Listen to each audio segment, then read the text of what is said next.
चलिए गाइस आगे चलते हैं। अब हम सीखते हैं कितने तरह का यूनिट सेल होता है और साथ ही साथ एटम कितने होते हैं पर यूनिट सेल में। तो ध्यान से उसको देखिएगा, ये बहुत इंपॉर्टेंट टॉपिक है। हमने ये तो समझ लिया कि यूनिट सेल का मतलब ऐसा 3 डायमेंशन स्मॉलेस्ट यूनिट जिसको रिपीट करते रहे तो लैटिस बन जाएगा। ध्यान से उसको देखिए। यहां पर यूनिट सेल मैंने आपको बताया 4 तरह के। सबसे पहला कौन सा है? सिंपल या प्रिमिटिव। तो मैं यहां लिखता हूं, सबसे पहले सिंपल यूनिट सेल दिखाता हूं आप लोगों को। तो देखिए, सिंपल या फिर इसको बोलते हैं प्रिमिटिव। प्रिमिटिव, तो सिंपल या फिर प्रिमिटिव यूनिट सेल किसको बोलते हैं? जरा ध्यान से इसको देखो। जहां पर आपके जो एटम होते हैं वो सिर्फ और सिर्फ कहां होते हैं? Atoms are only situated at corners. Now this is so much important. जो सिर्फ और सिर्फ कहां हो? कॉर्नर्स पे। ये ध्यान रखना है। यूनिट सेल पे एटम अगर सिर्फ कॉर्नर्स पे ही सिचुएटेड है तो उसको सिंपल या प्रिमिटिव यूनिट सेल बोलते हैं। जैसे कि एग्जांपल देता हूं, देखो ज्यादातर हम लोग यूनिट सेल जो लेते हैं ना वो क्यूबिक यूनिट सेल लेते हैं। कौन सी लेते हैं? Cubic unit cell. अब क्यूबिक यूनिट सेल क्या होता है मैं आपको आगे बताऊंगा, ठीक है। क्यूबिक मतलब क्यूब के जैसा। मैं आपको चलो एक्सप्लेन कर देता हूं। जहां पर चाहे आप लेंथ लो, चाहे आप विड्थ लो, चाहे आप हाइट लो, सब बराबर होता है। यहीं पे बता देता हूं। और उनमें एंगल कितना होता है? अल्फा, बीटा, गामा, उसमें 90 डिग्री का होता है। इसको सेल पैरामीटर्स भी कहते हैं। इसके बारे में भी हम लोग पढ़ेंगे, लेकिन बहुत सिंपल है। क्यूब तो सबने देखा होगा ना। तो फाइनली क्यूब के जैसा होता है यूनिट सेल, और उसमें एबीसी बराबर होता है। अल्फा, बीटा, गामा कितना होता है? 90 डिग्री एंगल पर होता है। तो चलो मैं आपको दिखा देता हूं। तो देखिए, गाइस देखिए, इसको क्यूबिक यूनिट सेल कहते हैं। या आपको क्यूब दिखाई दे रहा है तो सबने देखा होगा, तो इसको क्यूबिक यूनिट सेल कहेंगे। या फिर आप ध्यान से इसको देखें तो ये छोटे छोटे जो क्यूब है ना उनको मैं रिपीट करता रहा तो एक बड़ा क्यूब बन गया। ध्यान से देखो, ये छोटा सा क्यूब, ये एक छोटा सा क्यूब, ये छोटा सा क्यूब, सबको मैंने रिपीट किया एक एक करके। तो देखो, ये छोटे से क्यूब को यूनिट सेल अगर कहें तो इस पूरे क्यूब को क्या कहेंगे? लैटिस। तो ये ऐसा अरेंजमेंट कुछ हो जाता है। तो आप ध्यान में रखिए दिमाग में कि छोटा सा यूनिट सेल जिसको रिपीट करते रहे तो लैटिस बन गया। और यहां पर हमें क्या देखना था? यहां पर हमें क्यूबिक यूनिट सेल देखना था। ये देखिए, इसको क्यूबिक यूनिट सेल अगर कहें तो ध्यान से देखो, इसमें ये साइड और ये साइड इक्वल है और सारे एंगल 90 डिग्री के हैं। तो इसको क्यूबिक यूनिट सेल कहते हैं। सबको समझ में आ गया? और अगर हम लोग इसको बनाना चाहते हैं सिंपल और प्रिमिटिव यूनिट सेल, तो इस यूनिट सेल में सिर्फ कॉर्नर्स पे ही क्या होंगे? एटम रखे हुए होंगे। तो देखिए कैसे, ये देखिए मैं यहां बना के दिखाता हूं आपको, जरा ध्यान से उसको देखो कैसे होता है। सपोज कि हम यहां पर एक क्यूबिक यूनिट सेल बनाते हैं, ठीक है। ये देखिए जरा ध्यान से, ये क्यूबिक यूनिट सेल मैंने बनाया, ये बना दिया, ठीक है। सबको दिखाई दे रहा है? अब इस क्यूबिक यूनिट सेल के कॉर्नर कहां पर है जरा चेक करो। ये कॉर्नर 1, 2, 3, 4, 5, 6, 7, 8। तो कॉर्नर एक तो कितने होते हैं? 8। ये तो ध्यान रखना, कॉर्नर्स 8 होते हैं। सबको समझ में आ गया? 8 कॉर्नर होते हैं। अब इन कॉर्नर्स पे आपके क्या अरेंज होते हैं? एटम्स अरेंज होते हैं। अब मेरा एक सवाल है जो मैं आपको यहीं पे जवाब उसका दूंगा। मेरा सवाल ये है कि अगर कोई एटम इस यूनिट सेल के कॉर्नर पे रखा हुआ है तो ऐसे रखा होगा ना वो? ध्यान से उसको देखो, इस तरह से। यस और नो? स्फेरिकल एटम इस तरह से रखा होगा। अब मेरा सवाल ये है कि इस यूनिट सेल के अंदर इस स्फेयर का कितना पार्ट आ रहा है, उसको गैस करना आपको। मतलब इस यूनिट सेल के अंदर कितना पार्ट आ रहा है? क्या पूरा का पूरा ये जो बॉल है वो यूनिट सेल के अंदर आ रहा है क्या? नहीं। तो कितना पार्ट आ रहा है जरा उसको चेक कर लो। तो ध्यान से उसको देखो, एक्चुअल में इस पूरे स्फेयर का सिर्फ 1/8 पार्ट ही क्या आता है इस यूनिट सेल के अंदर। ध्यान से उसको चेक करो, इस पूरे स्फेयर का 1/8 पार्ट ही यूनिट सेल के अंदर आ रहा है। अब कैसे मैं आपको जवाब देता हूं, ध्यान से उसको देखो। अब देखो, ये पूरा का पूरा बॉल है। मैं पहले इसको आधा बॉल बना दूं, क्योंकि ये आधा बॉल तो कम से कम आपको दिखाई दे रहा है ना। आधा बॉल तो बिल्कुल बाहर ही है। आधा बॉल बना देता हूं पहले। ये देखो, यहां से ये आधा बॉल। ध्यान से इसको देखो, ये समझने का बड़ा आसान तरीका है। ये पूरा बॉल था, ध्यान से इसको देखो, ये पूरा बॉल था। अब ये पूरे में से आधा बॉल तो यूनिट सेल के अंदर आ ही नहीं रहा, ठीक है। अब आधा बॉल में आपको दिखाता हूं। आधे बॉल में यहां पर बिल्कुल सेंटर पॉइंट पे आप देखो, यहां से आप 4 इस तरह से देखो, इस तरह से आप लाइन खींच लो। अब आप खुद से ही सोच लो कि कितना पार्ट, और ये है वो। ध्यान से इसको देखो, मैंने जो लाइन खींची, ये एक लाइन, ये दूसरी लाइन, ठीक है। उसके बाद ये तीसरी लाइन और ये चौथी लाइन। अब आप खुद से सोचो कि यहां पर जो ये क्यूब आपको दिखाई दे रहा है, ये वाला क्यूब, ये वाला है। ध्यान से उसको देखो, उसमें कितना पार्ट आ रहा होगा। ये देखिए, यहां से सिर्फ इतना पार्ट ही आ रहा होगा। जरा चेक करो, आधे का भी 1/4 पार्ट आ रहा है। तो पूरे का कितना हो गया? 1/8 पार्ट। खुद से ही सोच लो, दिमाग लगाओ। आधे का, ये आधा स्फेयर है उसका 1/4 पार्ट आ रहा है, तो पूरे स्फेयर का कितना आ रहा होगा? सिर्फ 1/8 पार्ट ही तो आ रहा होगा। गैस करके खुद से ही देख लो। आया समझ में? तो ध्यान रखना आपको, अगर कोई एटम कॉर्नर पे होता है उसका 1/8 पार्ट ही यूनिट सेल के अंदर होता है। अब ऐसे बोल कितने हैं जरा चेक करो। टोटल 8 यहां पर ऐसी बोल्स या एटम्स हैं, तो 8 इंटू 1/8 पार्ट, हाउ मच? सिर्फ एक ही एटम हुआ जो एक्चुअल में इस कॉर्नर के रिस्पेक्ट में इस प्रिमिटिव सेल के अंदर है। इस चीज को समझने की बहुत ज्यादा जरूरत है। क्लियर हो गया सब लोगों को? और ये सबसे इंपॉर्टेंट है। कोई पूछे कि इस यूनिट सेल में, अगर ये यूनिट सेल सिंपल या प्रिमिटिव यूनिट सेल है, तो इस यूनिट सेल में कितने एटम है? तो एक कॉर्नर पे एक एटम है, लेकिन उस एक एटम का 1/8 पार्ट ही है। टोटल 8 कॉर्नर बनते हैं, तो यहां पर 8 इंटू 1/8, ठीक है, 8 into 1/8 that is equal to 1 atom. तो सिर्फ एक ही एटम है जो इसके अंदर है एक्चुअल में, ठीक है, यानी कि 1/4, यहां ध्यान से देखो, 1/8 पार्ट यहां, 1/8 पार्ट यहां, 1/8 पार्ट यहां, ऐसे करके 8 हैं, तो टोटल एक ही एटम हुआ ना ओवरऑल। तो इसको बोलते हैं सिंपल या फिर प्रिमिटिव यूनिट सेल। सबको क्लियर हो गया? अब सिंपल के बाद आगे चलते हैं। देखिए सिंपल के बाद क्या है, सेंटर्ड यूनिट सेल में सबसे पहले आता है फेस सेंटर्ड। तो नाम से ही जैसे आइडिया लग जाएगा, फेस सेंटर्ड यूनिट सेल, ठीक है, फेस सेंटर्ड यूनिट सेल।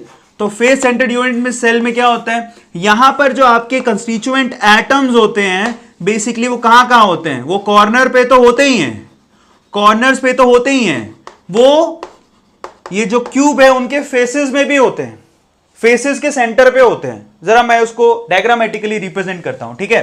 तो ध्यान से उसको देखो, मैं पहले एक क्यूबिक यूनिट सेल ले लूं, ध्यान से उसको देखो, ये मैंने एक क्यूबिक यूनिट सेल ले लिया। अब यहां पर अगर इसको आप फेस सेंटर्ड बनाना चाहते हैं, तो इनके कॉर्नर पे तो होंगे ही, 1 2 3 4 5 6 7 8 कॉर्नर पे तो है ही। ये जो फेसेस आपको दिखाई दे रहे हैं, जैसे कि ये वाला फेस ले लो, उसके बीचों बीच ठीक सेंटर पे भी होंगे। अब टोटल फेस कितने होते हैं? देखो कॉर्नर तो होते हैं जी 8, फेस होते हैं टोटल 6। आप किसी भी कोई भी घर पे क्यूब पड़ा उसके फेस देख लो, एक फेस नीचे, एक फेस ऊपर, एक फेस इस तरफ, एक फेस मेरी तरफ, एक फेस बोर्ड से बाहर और एक फेस बोर्ड से अंदर। 6 हो गए ना टोटल। अब आप ध्यान से एक सवाल अपने आप से पूछो कि अगर कोई एटम फेस पर है तो बताइए उसका कितना पार्ट यूनिट के अंदर है? खुद से ही सोचो, सिर्फ आधा ही पार्ट होगा ना। एक बॉल इमेजिन करो, जो बॉल आपने फिट करी, जैसे यही फेस ले लो, अगर ये फेस होता तो यहां बॉल इमेजिन करो, तो उस बॉल में आधा बॉल कमरे के अंदर, आधा जो बॉल है बेसिकली उस बॉल के उधर होता दूसरे कमरे में। तो सिर्फ 1/2 पार्ट ये बेसिकली जो कि यूनिट सेल के अंदर होगा, फेस के अंदर। खुद से इमेजिन करके देखो, बहुत इजी है, ठीक है। मैं आपको यहां पर फोटो भी साइड में दिखा दूंगा, इसकी प्रिमिटिव की भी और फेस की भी। ध्यान से उसको देखते रहो, जब टॉपिक चलता रहा होगा आपको फोटो भी दिखेगा। तो खुद से इमेजिन करो कि ये जो एटम है उसमें सिर्फ आधा ही होगा जो एटम बेसिकली यहां पर यूनिट सेल के अंदर होगा, आधा एटम तो बाहर होगा। तो देखिए कॉर्नर पे हम समझ चुके हैं कि यहां पर 180 होता है, लेकिन फेस में कितना होता है? सिर्फ हाफ। तो यहां पर कितना हो गया? देखिए 1/8 इंटू 8 दैट इज 1 और 6 इंटू हाफ दैट इज 3। तो टोटल कितना हो गया? 4। तो कोई पूछा अगर आपसे कि फेस सेंटर्ड में कितने नंबर ऑफ एटम होते हैं, तो टोटल 4 होते हैं। एक तो हो गया कॉर्नर के रिस्पेक्ट में और 3 हो गया फेस के रिस्पेक्ट में। सबको समझ में आ गया? इट इज वेरी सिंपल और ये चीज आपको बहुत ज्यादा काम देगी। फेस के बाद चलते हैं हम लोग बॉडी सेंटर पे। बहुत आसान है, ध्यान से इसको देखो। बॉडी सेंटर्ड, तो बॉडी सेंटर्ड यूनिट सेल कैसी होती है? ध्यान से देखो, बॉडी सेंटर्ड यूनिट सेल उसको बोलते हैं जहां पर आपके जो कंस्टिट्यूएंट एटम होते हैं वो कॉर्नर पे तो होते ही हैं, साथ ही साथ बॉडी के अंदर भी होता है। एक बहुत इंपॉर्टेंट है, एक बॉडी के अंदर, बॉक्स के अंदर रखा हुआ होगा। तो ध्यान से उसको देखो, मैं उसको डायग्रामेटिकली यहां पर बता देता हूं। सपोज कि ये हमने क्यूब ले लिया यहां पे, ये देखिए ये क्यूब दिखाई दे रहा है सब लोगों को। अब फाइनली यहां पर अगर इसको बॉडी सेंटर्ड बनाना चाहते हो तो कॉर्नर पे तो होंगे ही, कॉर्नर पे तो है ही। टोटल कॉर्नर कितने हो गए? 8। ध्यान से देखो, कॉर्नर पे तो है ही। आप एक बॉल लो, इस बॉक्स के अंदर डाल दो, तो बिल्कुल बॉडी के अंदर भी होंगे। इसको बॉडी सेंटर्ड कहते हैं, मतलब बिल्कुल बीचों बीच। तो मैं बड़ा सा बना देता हूं, ध्यान से इसको देखो, बिल्कुल बॉडी के अंदर। तो ये पूरा ही अंदर होगा। तो आप खुद से सोचो, कॉर्नर पे तो देखो टोटल कॉर्नर होते हैं 8, यस और नो, और कॉर्नर के रिस्पेक्ट में सिर्फ 1/8 पार्ट ही होता है एटम का। तो टोटल कितने हो गए कॉर्नर के रिस्पेक्ट में? तो 1। और एक पूरा बॉडी के अंदर है, तो बॉडी के रिस्पेक्ट में एटम कितने हो गए? 1। तो 1 और 1 कितना होता है? 2। तो पर यूनिट सेल एटम देखिए, सिंपल वाले में 1, फेस सेंटर्ड में 4, बॉडी सेंटर में 2 दिखाई दे रहा है। अब हमारे पास सिर्फ एक ही बचा, कौन सा, वो भी मैं यही बता देता हूं, end centre. Again so much important. So end centre unit cell देखिए, एंड सेंटर यूनिट सेल अगर आप लोगों को बनानी है तो आपके कंस्टिट्यूएंट एटम किधर होंगे, कॉर्नर पे तो होंगे ही, ये तो नेसेसरी है। कॉर्नर के अलावा कहां होंगे, एंड, कोई भी 2 एंड पकड़ लो किसी भी यूनिट सेल के, आपको बताता हूं, ठीक है, कोई भी 2 एंड पकड़ लो, वहां पर होंगे। जरा चेक करो, मैं यहां पर अलग से डायग्राम बना देता हूं, जरा ध्यान से इसको चेक करो। मैं इस तरफ डायग्राम बना देता हूं, ये देखिए फटाफट से। तो यहां पर हमने एक क्यूब बनाया, देखिए ध्यान से इसको देख लीजिएगा, यहां पर हमने एक क्यूब बना दिया। अब उसके कॉर्नर पकड़ लो सबसे पहले तो ये कॉर्नर पे तो होंगे ही, 1 2 3 4 5 6 7 8, 8 कॉर्नर हो गए। अब कोई 2 एंड पकड़ लो, मतलब समझिए हमने कॉर्नर पे तो लगा ही दिए हैं, ये देखो कॉर्नर पे तो हमने लगा दिए। अब आप कोई भी एक फेस, यहां पर कोई भी एक फेस ऊपर वाला और एक फेस नीचे वाला, मतलब एंड पकड़ लिया इसका, ये फेस और ये फेस, यहां पे एटम अटैच कर दो। कोई भी 2 फेसेस, अपोजिट 2 फेस कोई भी पकड़ लो। तो ध्यान से देखो, मैं कौन से वाले ले रहा हूं यहां पे, एक ऊपर वाला और एक नीचे वाला। ऊपर वाले में एक एटम लगा दिया, नीचे वाले में एक एटम लगा दिया, बस ये एंड सेंटर बन गया। क्लियर हो गया। मतलब फेस सेंटर में तो हर फेस में होता है, लेकिन एंड सेंटर में कहां होता है, कोई भी 2 फेस पकड़ लो अपोजिट वाले, ऊपर नीचे दाएं बाएं कोई भी, लेकिन 2 ही, वहां पर आप एटम को लगा दो, वो आपके लिए एंड सेंटर होगा। अब जरा ध्यान से इसको चेक करो, कॉर्नर के रिस्पेक्ट में अगर हम लोग देखें तो कॉर्नर के रिस्पेक्ट में टोटल कॉर्नर होते हैं 8 और 1/8 पार्ट होता है, तो यहां पर हो गया 1। और अगर एंड सेंटर के रिस्पेक्ट में देखें, आप देखिए आपने कितने एंड सेंटर लगाए हैं, 2 फेसेस को चूज किया, सबको समझ में आ गया। वहां पर तो टोटल 6 थे फेस सेंटर में, यहां पर सिर्फ 2 ही फेसेस आपने चूज किए, और एक फेस में होता है हाफ। सो फाइनली अगर एंड के रिस्पेक्ट में देखें तो देखो यहां पर 2 एंड हमने लिए हैं, और एक अगर फेस को देखें, अगर यहां पर आपने एटम लगाया तो आधा एटम अंदर होगा, आधा एटम बाहर, तो यहां कितना आएगा, 2 into हाफ, दैट इज 1। सही है। सो फाइनली 1 और 1 कितना हो गया, 2। तो देखिए ये सिंपल सा मैथमेटिक्स है। सिंपल के अंदर हमारे यहां पर जो एटम होते हैं वो कॉर्नर पे होते हैं, और अगर यूनिट सेल में एटम देखना चाहते हो कि एटम पर यूनिट सेल कितने हैं, तो बहुत आसान है, दैट इज ओनली 1। क्लियर हो गया। अगर हम बात करें फेस सेंटर्ड, तो फेस सेंटर्ड में होते हैं टोटल 4। कैसे होते हैं, क्योंकि कॉर्नर पे होते हैं, टोटल कॉर्नर मिला के 1, और सारे फेसेस मिला लें तो 3 और 1 कितना हो गया, 4। अगर आपको ये मैथमेटिक्स याद है तो आपका काम बड़ा आसान हो जाएगा। बॉडी सेंटर की बात करें तो आपके एटम होंगे कॉर्नर पे, और साथ में किधर होंगे, बॉडी पे, बॉडी के अंदर 1, तो कॉर्नर के रिस्पेक्ट में तो हो गया 1, और बॉडी के अंदर डाल के रखा है तो 1 और हो गया, तो टोटल कितना हो गया, 2। एंड सेंटर की बात करें तो कॉर्नर पे तो हो गई, तो कॉर्नर के रिस्पेक्ट में तो हो गया 1, जो हम सभी में करते आए हैं। एंड सेंटर के रिस्पेक्ट में देखिए 2 एंड पकड़ने हैं आपको, तो मैंने ऊपर और नीचे वाला ले लिया, आप कोई भी ले सकते हो, उधर वाला यानी कि दाया और बाया भी ले सकते हो, कोई फर्क नहीं पड़ता उसे, लेफ्ट और राइट भी ले सकते हो। सो आपको कोई भी 2 एंड ले लेने, फेसेस ले लेने, अपोजिट फेसेस, और वहां पर एटम को अटैच कर देना है। तो आपने 2 लिए, और एक फेस पर जब आप एटम लगाते हो तो आधा ही पार्ट होता है, तो यहां कितना हो गया, 1, तो 1 + 1 दैट इज 2। तो यह आप लोगों को ध्यान रखना है। सो फाइनली ये सबसे इंपॉर्टेंट चीज थी जिसको मैंने आज आपको कवर करवा दिया है। मैं दोबारा एक बार रिकॉल करा देता हूं। सिंपल में कॉर्नर पे होता है, और टोटल एटम कितने होते हैं, सिंपल वाले में 1, फेस सेंटर में टोटल एटम 4 होते हैं, वहां पर फेसेस पे और कॉर्नर पे होता है। बॉडी के अंदर जो है यहां पर कॉर्नर पे तो होते हैं, एक बॉडी के बिल्कुल अंदर ही होता है, तो 2 हो गए। और एंड सेंटर में क्या होता है, 2 फेसेस आपको पकड़ने हैं, अपोजिट फेसेस वहां लगाने और कॉर्नर पे लगाने, तो यहां भी 2 ही होते हैं। अगर ये मैथमेटिक्स आपको पता है तो आपके लिए काम बड़ा आसान हो जाएगा, ठीक है। इसलिए बार बार मैं आपको रिपीट करा रहा हूं ताकि इनको आप याद कर लो। सबको समझ में आ गया। According to arrangement of atom, according to, ध्यान से समझिएगा, according to arrangement of atom, ठीक है, in unit cell, according to arrangement of atom in a unit cell, हमने 4 तरह का यूनिट सेल देखा था। सबको समझ में आ गया। उसको 2 तरह से कैटेगराइज किया था, और फाइनली 4 तरह से हो गया था। कौन कौन सा था, याद करिए। सबसे पहला था सिंपल, ठीक है, याद रख लीजिएगा, सिंपल यूनिट सेल, ध्यान से उसको देखिएगा, बहुत इंपॉर्टेंट है। सो फर्स्ट ऑफ ऑल तो सिंपल यूनिट सेल, ठीक है। सिंपल यूनिट सेल के अंदर जो एटम का अरेंजमेंट होता है, मैं यहां लिखता हूं एटम अरेंजमेंट। सो फाइनली यहां तो मैं लिखूंगा यूनिट सेल, ठीक है, ध्यान से उसको देखिएगा, टेबल बना लेते हैं, और यहां पर लिखूंगा एटम अरेंजमेंट,